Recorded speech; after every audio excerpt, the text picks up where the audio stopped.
프로축구 전북 현대가 사상 처음으로 K리그 4연패라는 금자탑을 쌓았습니다.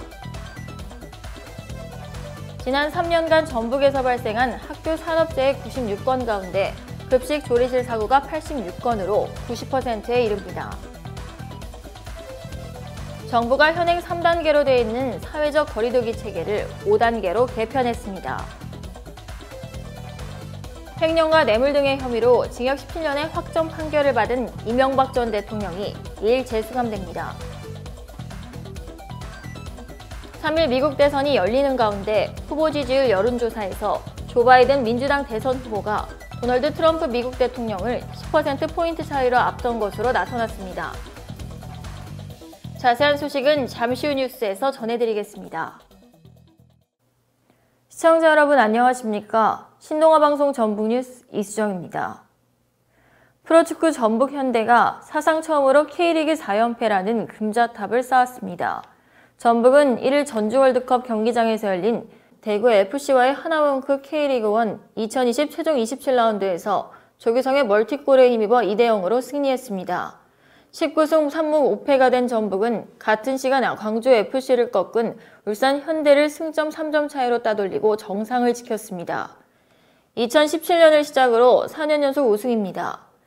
K리그 출범 이후 4연패는 전북이 최초입니다. 최강희 감독이 2017년과 2018년 우승을 이끈 후 중국 슈퍼리그로 진출했지만 바통을 이어받은 조세 모라이스 감독이 우승 DNA를 변함없이 살렸습니다.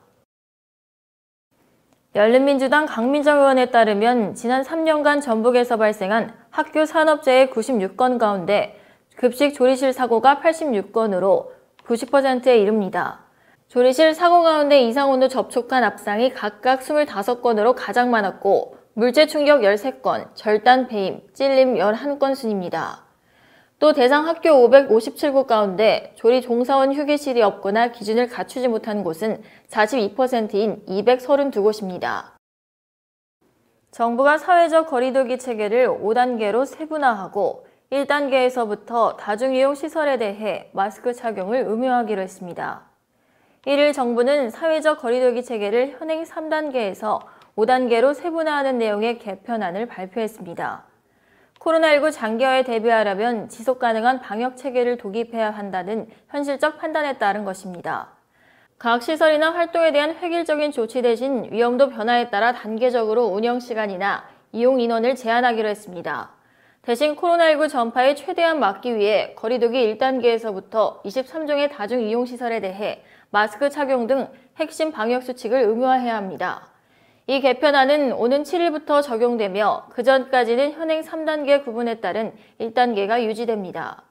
사회적 거리두기 단계는 1단계, 1.5단계, 2단계, 2.5단계, 3단계와 같은 5개 단계로 나뉩니다.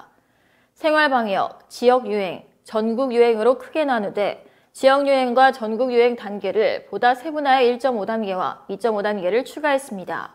단계 적용도 수도권, 충청권, 호남권, 경북권, 경남권, 강원, 제주 7개 권역으로 나눠 차등 적용합니다. 횡령과 뇌물 등의 혐의로 징역 17년형을 확정받은 이명박 전 대통령이 2일 재승함됩니다. 서울중앙지법은 지난 29일 대법원에서 실형이 확정된 이 전 대통령을 이날 오후 소환합니다. 이 전 대통령은 서울 강남구 논현동 자택을 나서 서울중앙지법에 출석한 뒤 검찰이 제공하는 차를 타고 서울 송파구 문정동 동부고치소로 이송될 예정입니다. 동부고치소는 이 전 대통령이 2018년 3월 22일 구속돼 보석으로 풀려날 때까지 약 1년 동안 수감 생활한 곳입니다. 당시 이 전 대통령은 화장실을 포함해 13.07제곱미터의 독거실을 사용했습니다. 이 전 대통령은 이번에도 독거실에서 생활할 것으로 보입니다. 방에는 일반 수용자와 같이 TV와 거울, 이불 매트리스 등 침구류, 식탁 겸 책상, 사무랑 싱크대, 청소용품이 비치됩니다.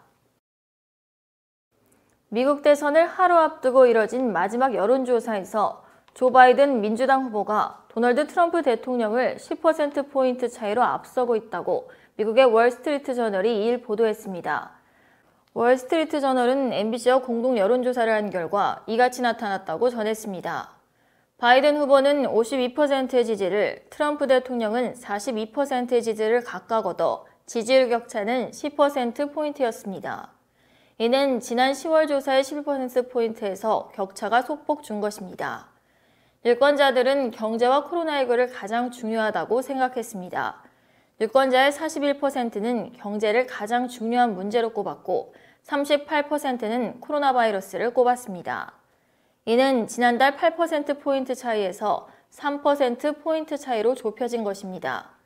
최근 코로나19가 창궐함에 따라 유권자들이 코로나19 문제를 이전 조사 때보다 더욱 민감하게 생각하고 있는 것으로 풀이됩니다.